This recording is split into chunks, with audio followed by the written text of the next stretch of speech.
اللہ کا وہ سوال جس کا جواب کسی کے پاس نہیں۔ فَبِأَيِّ آلَاءِ رَبِّكُمَا تُكَذِّبَانِ؟ بس تم اپنے رب کی کون کون سی نعمتوں کو جھٹلاؤ گے۔ میرے بھائیو، یہ آیت سورہ رحمان میں 31 مرتبہ آئی ہے۔ فَبِأَيِّ آلَاءِ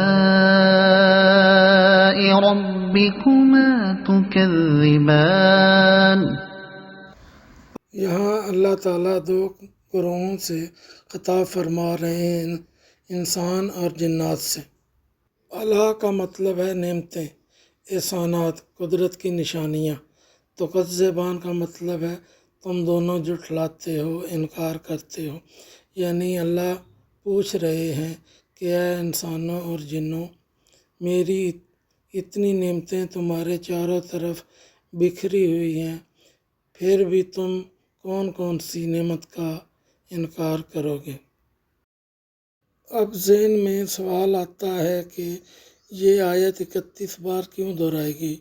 علماء فرماتے ہیں کہ عربی میں 31 کا عدد کثرت کے لیے بولا جاتا ہے، یعنی اللہ کہہ رہے ہیں کہ میری نعمتیں اتنی زیادہ ہیں کہ اگر گننے بیٹھو گے تو تھک جاؤ گے۔ سورۃ الرحمن کو عروس القرآن یعنی قرآن کی دلہن بھی کہا جاتا ہے، کیونکہ اس پوری سورہ میں اللہ کی رحمت اور نعمتوں کا ذکر بار بار ہے۔ ہر نعمت کے بعد یہ سوال ہوتا ہے کہ ہمارا سویا ہوا ضمیر کب جاگے گا۔ آئیں میں آپ کو صرف 7 ایسی نعمتیں گنواتا ہوں جن کو ہم روز جھٹلاتے ہیں۔ نمبر 1، سانس۔ ہم ایک دن میں 20,000 بار سانس لیتے ہیں۔ کبھی سوچا ہے یہ مفت میں کون دے رہا ہے؟ کبھی شکر ادا کیا؟ نمبر 2، دل، یہ 1,00,000 بار دھڑکتا ہے روز، بغیر کسی بیٹری، بغیر کسی سوئچ کے۔ کون چلا رہا ہے اسے 70 سال تک؟ نمبر 3، آنکھیں، یہ 57 کروڑ رنگ دیکھ سکتی ہیں۔ دنیا کا سب سے مہنگا کیمرہ بھی اس کے آگے فیل ہے۔ نمبر 4، ماں، 9 مہینے پیٹ میں رکھا، موت کے در سے گزری، راتوں کو جاگی، کیا ہم اس کا بدلہ دے سکتے ہیں؟ نمبر 5، رزق، روز 3 وقت کا کھانا ملتا ہے، جبکہ دنیا میں لاکھوں لوگ بھوکے سوتے ہیں۔ نمبر 6، عقل، اللہ نے ہمیں جانوروں سے الگ کیا، سوچنے سمجھنے کی طاقت دی۔ نمبر 7، سب سے بڑی نعمت کلمہ پڑھنے والا بنایا، قرآن دیا، مسلمانوں کے گھر پیدا کیا، اس سے بڑی نعمت اور کیا ہوگی؟ اب خود سے سوال کریں، فَبِأَيِّ آلَاءِ رَبِّكُمَا تُكَذِّبَانِ، بتاؤ کون سی نعمت کو جھٹلاؤ گے؟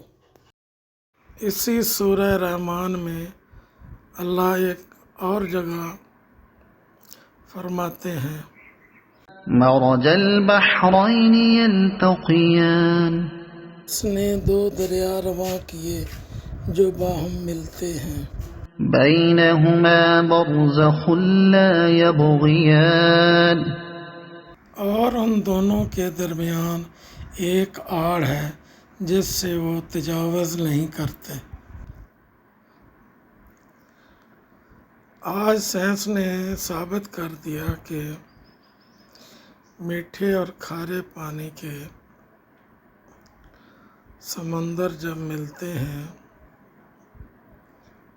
تو ان کی کثافت، نمک اور درجہ حرارت الگ رہتا ہے۔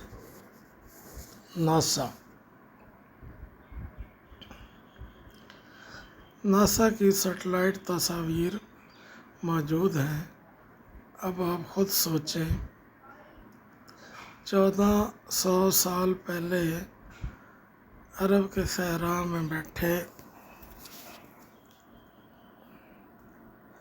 ہمارے نبی صلی اللہ علیہ وآلہ وسلم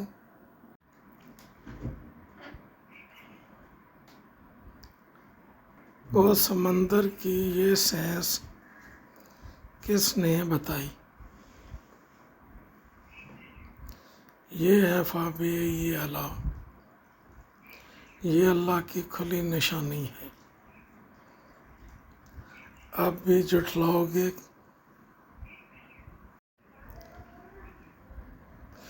میرے عزیز بھائی اور بہنوں، اگر یہ ویڈیو سن کر آپ کے دل میں اللہ کی محبت جاگی ہے، اگر آنکھ نم ہوئی ہے، تو ایک کام ضرور کریں، کمنٹس میں الحمدللہ لکھ دیں اور اس ویڈیو کو ثواب کی نیت سے کم از کم 3 لوگوں تک شیئر کریں۔